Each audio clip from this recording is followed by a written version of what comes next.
Chào các bạn nha. Hôm nay mình đi xuống dưới hang nè các bạn ơi. Nè, mình quay nè dầm nè. Mấy người đi coi bắn pháo bông nè. Pháo bông nè. Trên núi nè. Đó.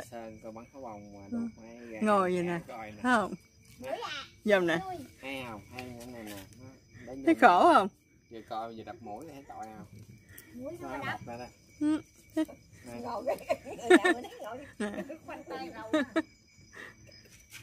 Ngồi coi bắn pháo bông.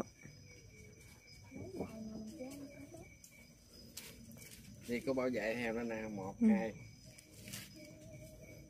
Đem mấy đồ bánh tét đi theo ăn nữa nè. Thấy khổ không? Ba chú bảo vệ à. Người ta ở chợ người ta đi tới nơi. Ba đứa. Còn mình khổ không? Ở trên núi nè các bạn ơi. Nè. Đó, đem mấy trái quýt nữa nè. Đó. Nhau. Quýt. Không có đem nhang theo này đốt bình đốt nhang mũi luôn hao. Có nhang mũi không? Dùm nè, dùm em đây nè, anh ngồi anh thả họng luôn kìa, thở kìa. Nó.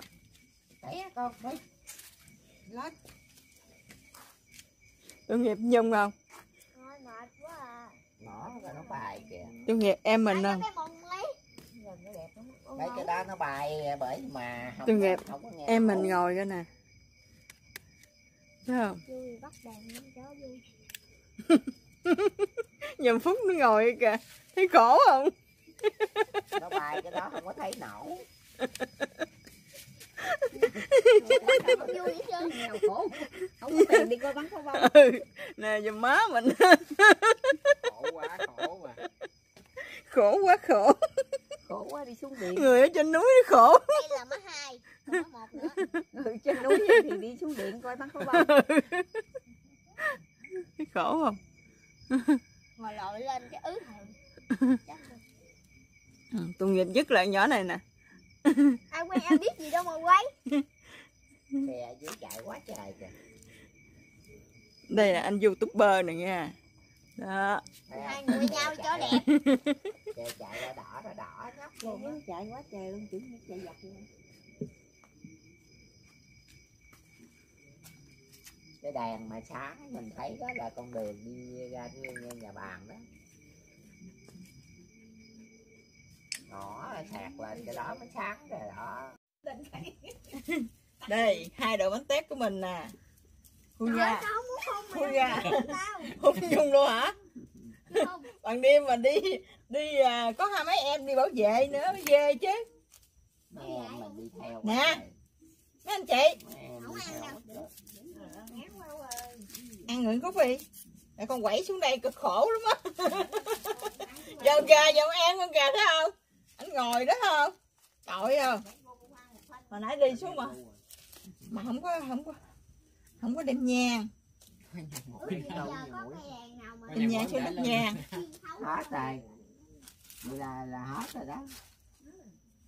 Đốt nhiều quá. Nè.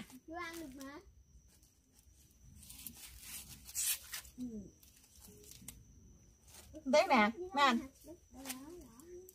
Đi ăn đi cho nó có tinh thần đồng đội cho bao quay lên clip. Mình lấy cái clip đó mình. Nè Nhung. Đây ngồi xuống đây.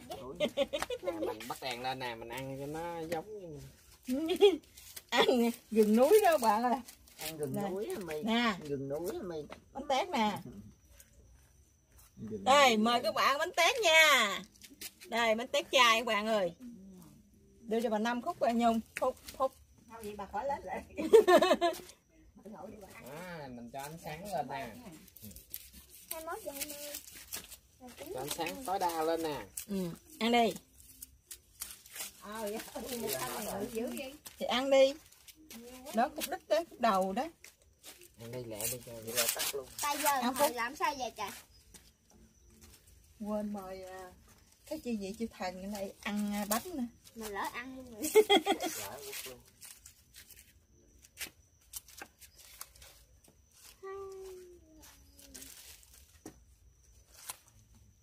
Nó ngừng bắn mà nãy giờ đạn tới đây thấy không? Chả dỗ rồi bắn pháo bông sớm gì không ta? 8 giờ xuống đây vừa. Anh thấy không? Bây giờ mình tưởng đâu 10 giờ mà mới 9 giờ. Mất rồi. Bánh ngon không?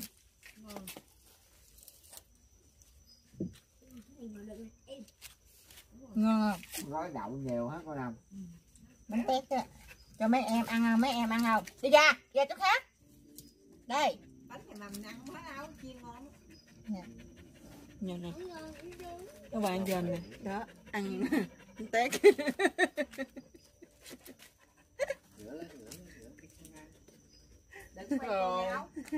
Lần đầu tiên ăn bánh trên nấu cắm có nghe thừa. Gần núi. Thấy bà cô à. Không khí lạ. Thấy con, thấy bà cô. Thấy ngồi nấp nhấp hết trơn các bạn ơi. Ngon đấy. Ngon không? Ngon. Ngồi bỏ giỏ xuống ra mày ngồi chăm hóng cái giấy gì. Ngồi cho nó thư thái. Biết lại tới la tôi. Rồi thấy ăn cho đẹp đẽ. Diễn đến thấy ăn nữa rồi. Ừ. Con kiểu bài. Quen Kìa, kiểu đó mới đứng cái xấu nữa rồi nhờ nhung. Kiểu đó là xấu. né ống kính Kìa, ra. nhìn con gái ta ngồi dễ thương không? Ngồi khép nép ha. Rồi đưa camera ra không?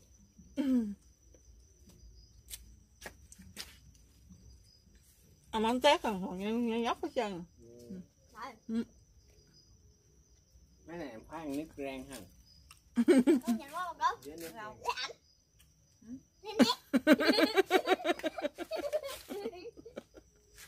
Nó ăn bánh tét. Uống dầu thừa đó các bạn, thấy khổ rồi các bạn.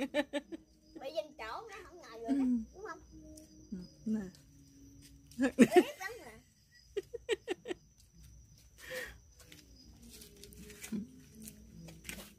Nói dầu thừa vui quá ha.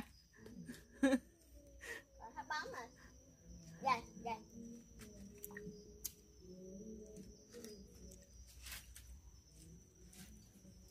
Quay đến đây thôi bạn ơi. Bye bye các bạn nha. Bye bye. Ngon quá. Bye bye. Nhung không bài luôn rồi. Bye bye các bạn nha.